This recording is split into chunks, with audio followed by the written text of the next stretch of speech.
Hello again, I'm the reasonable Clerith, and today you'll be watching what will most likely be my favourite video, and I hope it's yours too.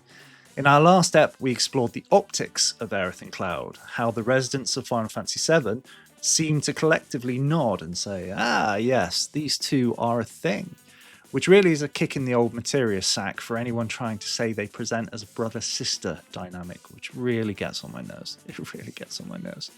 Because yes, when I think siblings, I immediately picture an adorable couple. You're so adorable! Shipped by half a sector. Couple, huh? So good. Lovebirds! Lovebirds. Couple! Couple? Badass couple! Sweet-looking couple. The power couple with the boundless love for bloodshed! A couple with so much chemistry that even the other romantic option worries enough to raise it with Cloud. And that's all there is to it. Sure there isn't something else going on? But then my family has only just stopped giving birth to babies with tails, so perhaps I'm not the best judge. Today though, we're going to peek behind the curtain into the actual dynamic between our favourite flower girl and brooding ex-soldier turned walking identity crisis. Come on! Romance, soulmates, emotional trauma, happiness, sadness, it's all there, and I for one absolutely love it. Let's start with the basics. Aerith Gainsborough and Cloud Strife, one of gaming's most beloved and emotionally complicated couples. They've come a long way, from the pixelated, vaguely polygonal shoulder shrugs of 1997 to the emotionally nuanced and graphically moisturized characters of Remake and Rebirth. What makes their relationship special isn't just the chemistry, it's how they bring each other back from the brink of becoming complete emotional disasters. A sort of mutual rescue mission, if you will. From the moment they meet, Aerith does what no one else dares. She pokes the grumpy bear. While others tiptoe around Cloud's broody aura like it might explode into a cacophony of goth poetry, Aerith treats him like an emotionally stunted git who just needs to get out more. And somehow this works. In Remake, their interactions crackle with a delightful mix of charm, awkwardness, and repressed longing. Aerith teases, Cloud pouts, and somewhere between the sarcasm and awkward silences, we get actual growth. It's like therapy, but with giant swords. Nomura himself described Aerith as a presence of light in contrast to Cloud's shadows, which is poetic director speak for she makes him slightly less unbearable. And truly, that's what makes it work. Aerith doesn't worship Cloud for his mystery or heroic persona or even his gravity-defying hair, though let's be honest, that hair deserves its own subplot. She sees through the facade, recognises the confused broken man underneath, and rather than running for the hills, as would be wise, she decides to stay, crack jokes, and help him peel back the layers of psychological nonsense. This is a very patient woman. Now, to the sex under the Highwind contingent, bless their hearts, who insist that soulmate status somehow cancels out romantic potential, I regret to inform you that being someone's soulmate doesn't mean you're relegated to friend zone for eternity. This isn't a 2022 teen drama written by Andrew Tate. In fact, the greatest romances are built on soul-level connections. Darcy and Elizabeth? Soulmates.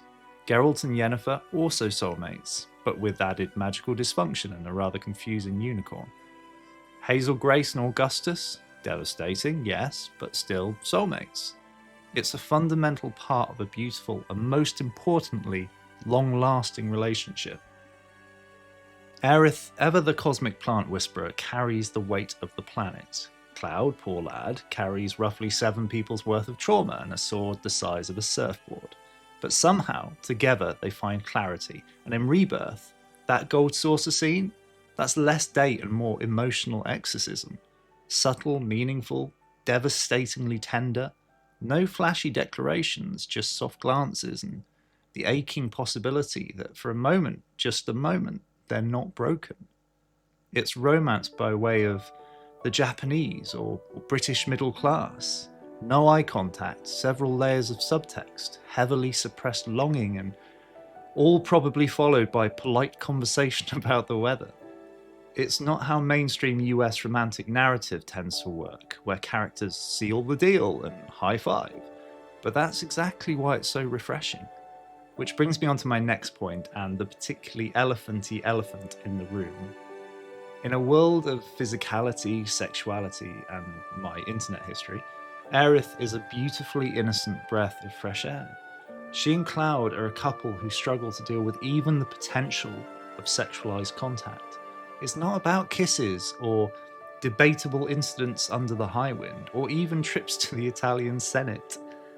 It's innocent, beautiful romance, a return to the era of written declarations of love, repressed feelings, quiet longing, the kind of romance that makes Jane Austen sit up in her grave and go, "Sup bitches!" Or maybe not quite like that. I mean, it's been some time since I read Sense and Sensibility, to be fair. This longing, without the apparent sexual baggage needed in modern day media, makes this relationship truly stand out. But when we do have a sincere declaration in part 3, it will be utterly unforgettable. Partly because of the beautiful gradual build we've experienced ever since the Churchill remake, and partly because it will be so new to our completely inexperienced and clumsy protagonists. No hero persona, no moody swordplay, simply Cloud taking his first real steps into adulthood, possibly with the grace of a baby deer on ice, but steps nonetheless.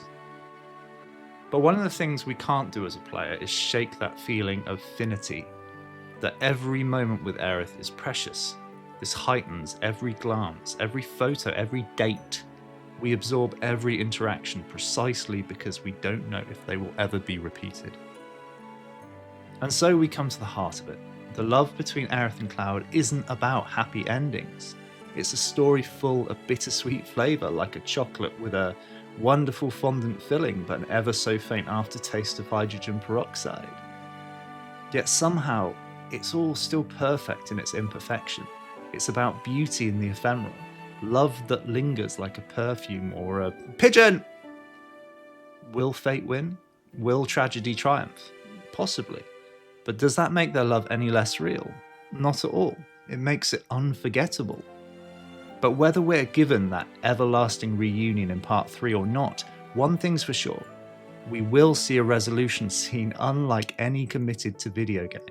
After 30 years of building, Aerith will finally declare her true feelings for Cloud, those feelings she talks about in Livestream White. And I, for one, can't wait to see Cloud reciprocate. Thanks for watching. And remember, even in a world of Shinra conspiracies, magical calamity, and nightmares, it's still the little things, a shared laugh, a teasing smile, a flower picked in a beautiful garden, that can change everything.